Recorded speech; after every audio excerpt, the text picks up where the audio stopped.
London के राजनीतिक गलियारों में क्यों मची है भगदड़? ब्रिटेन के पीएम को क्यों देना पड़ा इस्तीफा? बोरिस जॉनसन का सेक्स स्कैंडल से कनेक्शन क्या है? सेक्स स्कैंडल में फंसकर तबाह होने वाले दुनिया के टॉप 5 राजनेता। भारत में सेक्स स्कैंडल का क्या है इतिहास? लंदन के राजनीतिक गलियारों में भगदड़ है, वजह एक सेक्स स्कैंडल है। जॉनसन के लोग नाराज हैं, वो इस्तीफा दे रहे हैं। ब्रिटेन में इस्तीफों की बाढ़ सी आ गई है और बोरिस जॉनसन की जान पर बनाई है।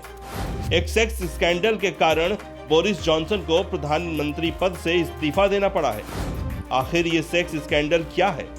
इससे बोरिस जॉनसन का क्या लेना देना है जो उन्हें भी इस्तीफा देना पड़ा? दुनिया के सबसे ताकतवर देशों में शुमार ब्रिटेन का प्रधानमंत्री, जो अभी गुजरात में प्रधानमंत्री नरेंद्र मोदी के साथ चुनावी माहौल बना रहा था, वो अचानक ऐसे कैसे घिर गया कि इस्तीफा देने पर मजबूर हो गया? आखिर वो इस सेक्स स्कैंडल की जद में आया कैसे? ये सब देख ब्रिटेन ही नहीं, दुनिया भी हैरान है कि ग्रेट ब्रिटेन के महानेता का दामन इस सेक्स स्कैंडल की आंच में कैसे झुलसा। आप भी हैरान होंगे, लेकिन हैरान न होइए, क्योंकि ये सब कुछ पहली बार नहीं हो रहा है, पहले भी कई बार हो चुका है। जॉनसन की तरह ये सेक्स स्कैंडल देश विदेश में अब तक कई करिश्माई नेताओं की कुर्सी खा चुका है। आज उन सब की कहानी आपको सुनाएंगे, लेकिन एक एक करके। पहले बोरिस जॉनसन का मामला समझिए। लंदन में एक ताजा सेक्स स्कैंडल से इस वक्त बवाल मचा पड़ा है। ब्रिटेन के कई मंत्रियों ने इस्तीफा दे दिया है। वहां बोरिस पर इस कदर दबाव बना कि उन्होंने भी प्रधानमंत्री पद से इस्तीफा देना पड़ा है।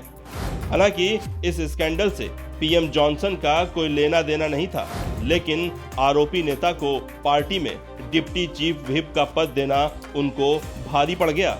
अब बोरिस जॉनसन के इसी कदम से उनके मंत्रिमंडल में भगदड़ मच गई है। पहले वित्त मंत्री ऋषि सुनक ने इस्तीफा दिया, उसके बाद स्वास्थ्य मंत्री साजिद जावेद ने पद छोड़ दिया। फिर क्या, वहां इस्तीफों की लाइन लग गई। इस्तीफा देने वाले बोरिस जॉनसन की ही पार्टी के लोग थे। दबाव इतना बढ़ गया कि चंद घंटे पहले विरोध करने वाले मंत्री को बर्खास्त करने वाले बोरिस जॉनसन को अपना ही पद छोड़ने का ऐलान करना पड़ा। पर जैसा कि हमने पहले ही बताया, ये घटना पहली नहीं है जब सेक्स स्कैंडल के कारण राजनीति की दुनिया में खलबली मची हो। इसके पहले भी ऐसे कई मामले सामने आए हैं जिन्होंने राजनीति की तस्वीर को ही उलट पलट कर रख दिया है। साल 2004 में एक युवा करिश्माई नेता अमेरिका का अगला राष्ट्रपति बनने की दौड़ में सबसे आगे था। इस नेता का नाम जैक रेयान था, जो रिपब्लिकन पार्टी की तरफ से राष्ट्रपति चुनाव के लिए प्रमुख उम्मीदवार थे। जैक रेयान की प्रसिद्धि इतनी ज्यादा थी कि उनकी पार्टी में कोई भी नेता चुनौती देने के लिए तैयार नहीं था। इस बीच उनकी पूर्व पत्नी और अभिनेत्री जेरी रेयान ने खुलासा किया। खुलासा ये था कि जैक ने उन्हें सेक्स क्लबों में भाग लेने के लिए दबाव डाला था और उन्हें सार्वजनिक रूप से कुछ भद्दे काम करने के लिए भी कहा था। ये खबर बहुत बड़ी थी, इससे अमेरिका में हलचल मच गई। इस खुलासे के बाद रेयान को 2004 के अमेरिकी सीनेट चुनाव से हटना पड़ा और उनकी जगह उम्मीदवार बने एलन कीज, जो बाद में बराक ओबामा से हार गए। साल 2008 में भी ऐसा ही कुछ हुआ था, जगह अमेरिका ही थी। अमेरिका में 2008 के राष्ट्रपति चुनाव के दौरान बराक ओबामा के एक प्रतिद्वंदी को एक्स्ट्रा मैरिटल अफेयर्स के कारण मुकाबले से हटना पड़ा था। इस नेता का नाम जॉन एडवर्ड्स था। वो बराक ओबामा की डेमोक्रेटिक पार्टी से ही राष्ट्रपति चुनाव के लिए नामांकन करने वाले थे। बाद में जॉन एडवर्ड्स ने दावेदारी को वापस ले लिया और बराक ओबामा का समर्थन किया। इसके एक साल बाद दावा किया गया कि एडवर्ड्स का न केवल विवाहेतर संबंध था, बल्कि पूर्व प्रचारक रियल हंटर के साथ एक बच्चे को उन्होंने जन्म भी दिया था। खुलासे के वक्त उनकी पत्नी एलिजाबेथ बीमार थी।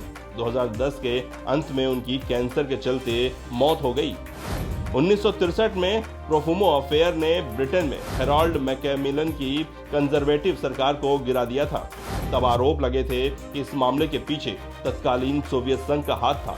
दरअसल जॉन प्रोफुमो मैकमिलन सरकार में युद्ध मामलों के विदेश मंत्री थे। उनका 19 वर्षीय मॉडल क्रिस्टीन किलर के साथ एक्स्ट्रा मैरिटल अफेयर था। प्रोफुमो ने हाउस ऑफ कॉमन्स को एक बयान में इस संबंध से इनकार किया, लेकिन हफ्तों बाद एक पुलिस जांच ने सच्चाई को उजागर कर दिया, जिसके बाद ये बात साबित हो गई कि मंत्री प्रोफुमो ने हाउस ऑफ कॉमन्स से झूठ बोला था। ऐसे में मैकमिलन की सरकार की विश्वसनीयता पर सवाल उठने लगे।